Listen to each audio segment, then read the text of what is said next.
Hi, it's Sandy again with another hymn playing tip for you. Now, again, I'm going to apologize for the lights doing the weird in and out. When I have the lights on here at this piano, the spotlight does some weird things with the camera. I do apologize for that lighting issue. Today's tip, we're going to be talking about the left hand and doing some octave work. Now, when you're doing congregational playing, we do a lot of big sounds in the left hand, specifically octave work.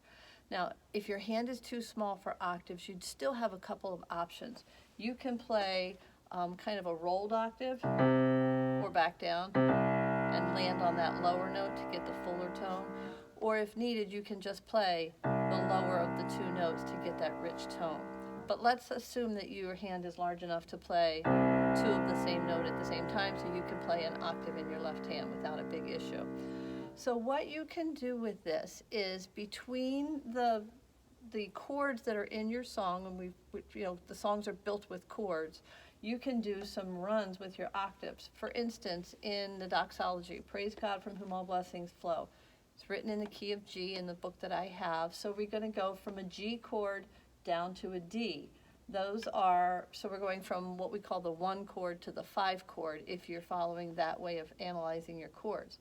But when we go from a G down to a D, we're going a fourth down. G, F sharp, E, D. You could do something like, Praise God from. Okay, we went from the G chord to the D chord, and we went from. Okay, quick. Now we've mixed up the timing a little to make it flow. So if we want to make a run up there, for instance, from the G chord to the D chord, going the other way, those notes are a fifth apart. So we're going to go G, A, B, C, D.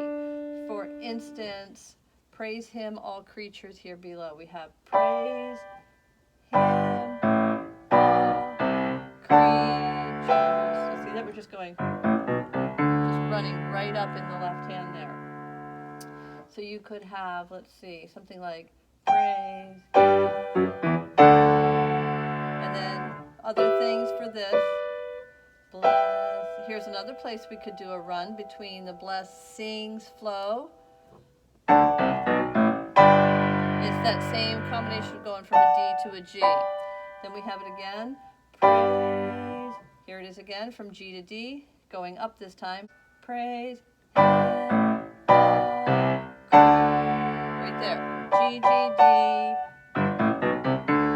Okay, see how that works?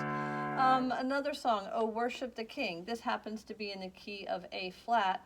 The very beginning, you go from an A flat chord to an E flat chord. So you're going from worship, and then you go back to an A flat chord there.